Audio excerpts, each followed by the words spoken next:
Okay, friends, I was going to share this at a later date, but the Lord keeps showing me this and I want to share it.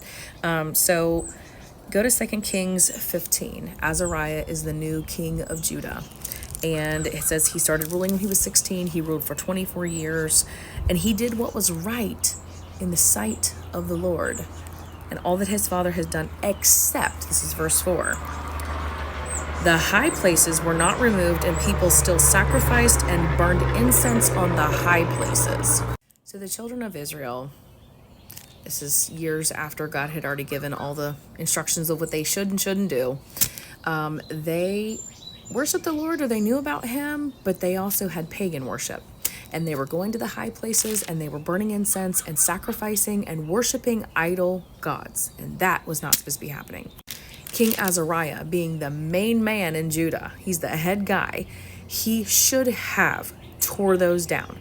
Why didn't he? I don't know. Was he trying to keep popularity with the people? I don't know. But he did not tear those down, and he should have. Just goes to show you can still worship the Lord and have idols in your life too. So in verse 5, this is the part that I was stumped on. It says, then the Lord struck the king so that he was a leper until the day of his death. So he dwelt in an isolated house, and Jotham, the king's son, was over the royal house, judging the people of the land. So there were rules when you were a leper, and they were following those rules that you had to be separated from people. You couldn't be around people as a leper. So I was like, Lord, he did what was right in your eyes, in the sight of the Lord. But he didn't tear down the highest place, and then you struck him. Why? So I just couldn't connect it. I read some commentary, and there were people saying, well, bad things happen to good people. And that's true. We live in a fallen world. And then there were other commentaries saying, well, God could use the sickness for good.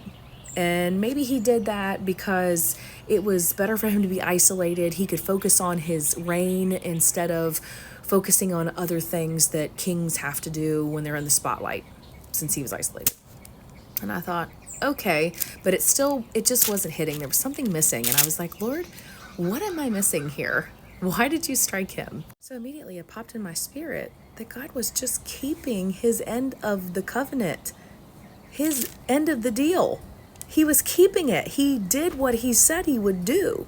What do I mean? Okay, so in Exodus, Leviticus, and Deuteronomy, God gives the moral, sacrificial, and judicial laws of his people and what they need to follow, the old covenant and the law. He gives all that to them, telling them what they should and shouldn't do. Thou shalt have no other gods before me. Hello? They were sacrificing to idol gods. God said in Deuteronomy 28, if you follow all my commandments, all these blessings will overtake you. I mean, they're blessed in their womb, they're blessed in their house, they're blessed when they go out, the enemies will fall before their face, etc., etc. And then it goes on to say, but if you don't obey all the commandments, all these curses are going to come upon you, and sickness is one of them. I was like, oh. We can be so quick to blame God in the Old Testament, like, well, he did what was right in the sight. Like, why did you strike him? God's just a meanie. No. When he makes a covenant and he says he's going to do something, he keeps his word. We love the blessing part, but we hate the curse part. Now remember, this is the Old Testament. This is the old covenant. It's pre-Jesus. But y'all, God still keeps his word. So if you've ever wondered why God struck him with sickness, or people in the Old Testament were struck with sickness, look at what they did. Were they keeping their end of the covenant? And was God just keeping his end of the covenant? This is why it's so important to read the word, y'all. I love you. He loves you. Go read the word.